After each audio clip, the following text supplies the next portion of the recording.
Maayong buntag, mga badi. Ako di ay si Erica A. Padilla, 4th year student from Bachelor of Science in Chemistry. Ug karon naata sa atong eskwelahan, Central Mindanao University, or also known as the Academic Paradise of the South. Ug karon maghatag mi og campus tour sa inyo para dili sad mo masaag ba. So, ahap pa man ta magsugod kung di sa main gate, di ba?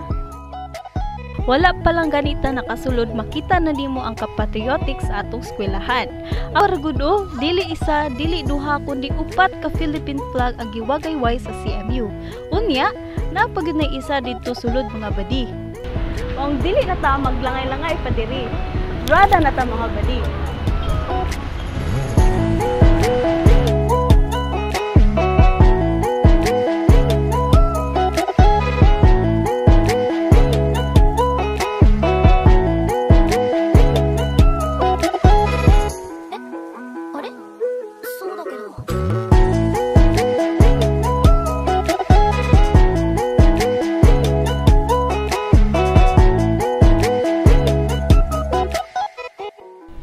Pagsulod nato, mga badi, metaphorically ug literally moagi gid ta ani nga building. Gikan sa mga pasuluray nga mga freshies ug mga pagawasay nga mga graduates, moagi gid ta ani nga building. Whether magkuha sa atong bagong ID, mag-process sa petition, or magkuha og mga important documents. Diri pod nato makita ang mga kinakusgan o mga banggiitan nga mga officers of important people nga gapadagan sa tong university, mga badi. Naa diri ang Office of the President, offices of the different vice presidents, ug uban pang mga offices.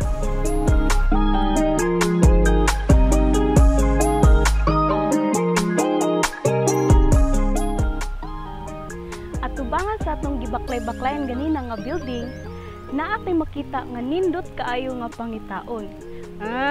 Pero bitaw, mga badi, naa sila'y fountain diri, or ang ilang ginatawag nga Centennial Landmark of the CMU. Pero since kay naman siya tubig, so ang uban ginatawag na lang ni siya nga fountain. Anyways, sa kanindot ani atong university no, di ra gyud sapat ang isa lang ka fountain. Napag-iisa ani dito sa luyo. Hali ug atong agtuan.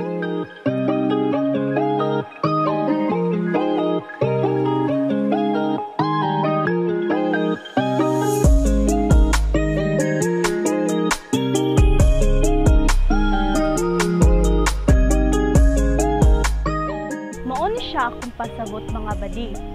Located ni siya in between sa University Library o sa University Convention Center.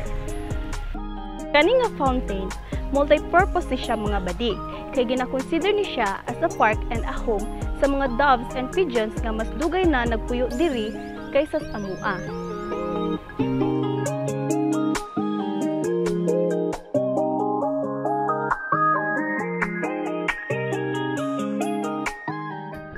Pero of course, kay university man ni, naagid siya mga laing-laing colleges ba? So, tara, atong adtuan.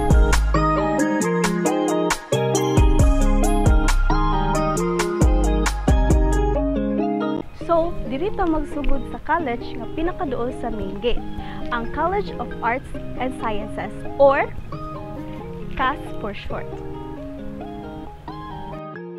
Ang CAS ang isa sa mga colleges nga daghan pod og mga estudyante, kay daghan man sad sila gina-offer nga mga degree programs. Pero sa kunadunggan ba, naaman daw diri ang mga estudyante nga perti kahit suraan og mga talented. Bitaw, uy, ato sa likod kay napaisa ka college dito. Mao ni siya ang College of Education. Naa diri ang mga students nga gusto mahimong teacher in the future. Mao ni sila ang mga modelahay sa atong future generations, kay matud pa kang Dr. Jose Rizal, ang kabataan ang pag-asa ng ating bayan. Naakuno diri ang mga taas kaayo og pasensya, kay syempre mohandog gud sila og students pohon. next college is ang very proud College of Engineering. Kung ang EDUC magdala sa atong future generations, ang engineering pud mga badi, sila ang magtukod sa foundations ana nga future.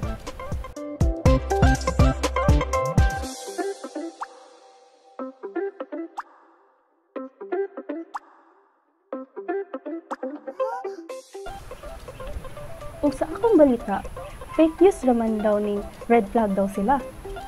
Sa tinuod daw, gabi daw kini sila ka mga loyal. Ni murag tinuod pud baya. Karon naata sa College of Business and Management. Mauni sila ang mga managers, accountants, financial advisors, ug uban pang mga trabaho nga related sa administrative work puhon-puhon.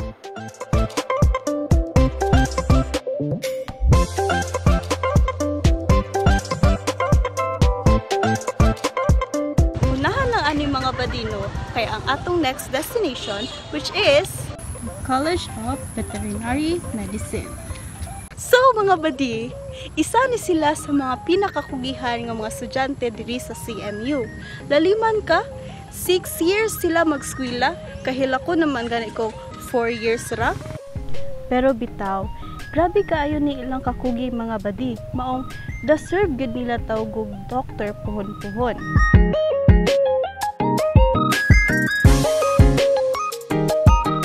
This college is napatungan sa College of Veterinary Medicine and sa fountain nga atong gibisita ganina. And naa sa diri ang mga first ever programs nga gi-offer sa CMU, the College of Agriculture. Unya, fun fact, sila ang pinakadaghang student sa Tibok University. This is because ang programs nga ilang gipang offer kay gikan bachelor's degree taman sa doctorate, unya na pagay short-term special courses.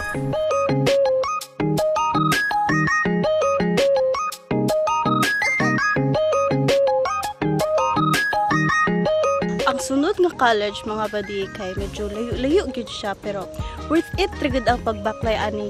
Makita gid ninyo unya ngano. Kita mo ang building sa akong likod mga badi. Mura siya hotel no. Pero believe it or not, college building ni siya sa human ecology. Mauni sila ang mga future chefs, nutritionists ug uban pa. Aside ana mga badi, unique kaayo ni ilang college no kay mura na gani siya hotel na apagay cafe sa sulod sa ilang building known as the Cafe Maison. Ang mag-serve sa imo diri mga badi kay mga HE students mismo.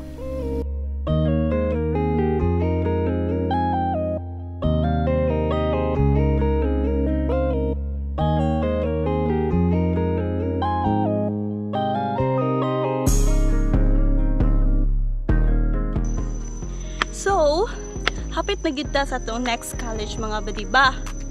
Gamay na lang yung saka. Og naa na gid ta diri sa College of Forestry and Environmental Science. Wait lang sa kapuya. So anyways, mao ni siya ang main building sa CFEST, naa ni siya sa likod sa library mga badi. Ang mga students diri mao ang mga future environmentalists nato, and they will make sure nga atong mga kahoy makaabot pa sa next generations.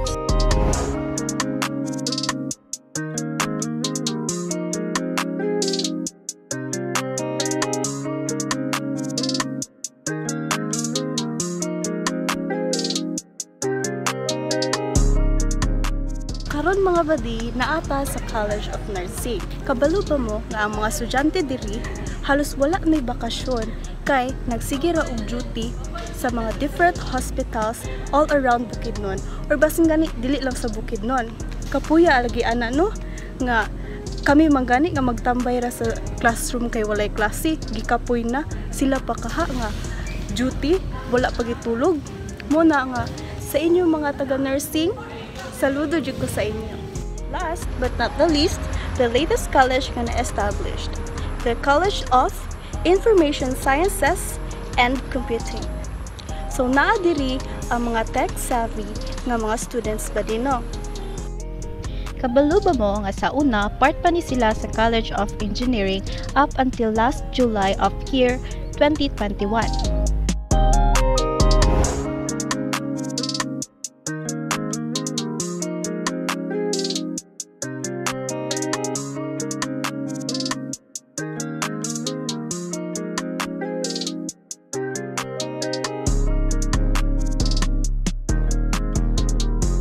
So, anyways, since humana ta sa mga colleges, proceed na ta sa mga other things nga naa diri sa campus.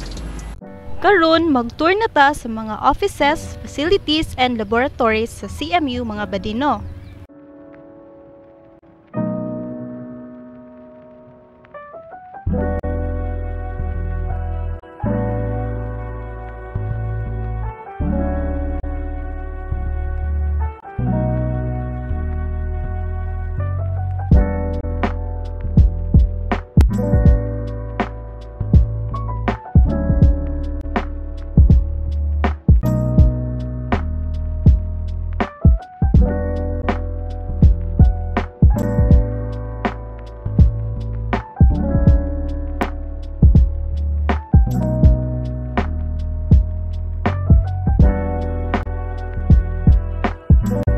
Kung gutpon mo mga badi, naatay mapalitan og pagkaon, mapa-meals man or snacks.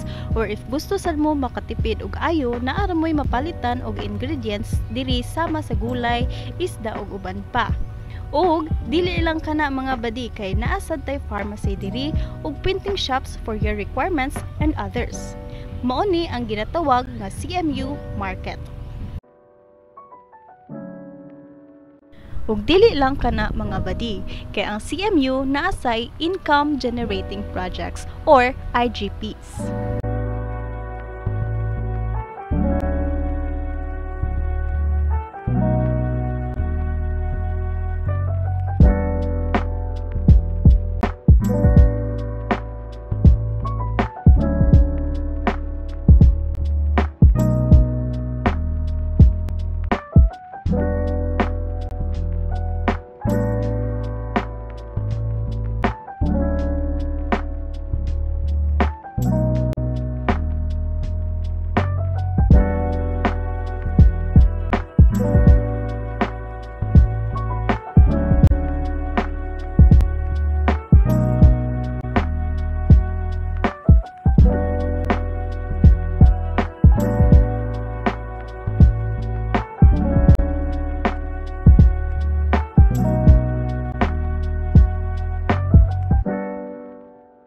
Sunod datong laagan mga badi kay ang mga tourist attractions diri sa CMU.